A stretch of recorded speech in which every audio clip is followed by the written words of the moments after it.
अगर आपके फ़ोन में आई कांट इंस्टॉल का एरर आ रहा है तो सबसे पहले आपको अपने फ़ोन का स्टोरेज चेक करना है।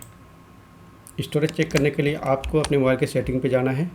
सेटिंग पे जाने के बाद अबाउट डिवाइस पे आपको क्लिक कर देना है।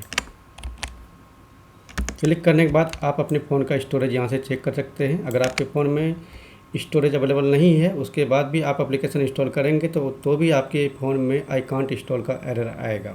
ठीक है, अगर आपके फ़ोन में स्टोरेज है फिर भी ये एरर आ रहा है तो इसको फिक्स करने के लिए आगे का प्रोसेस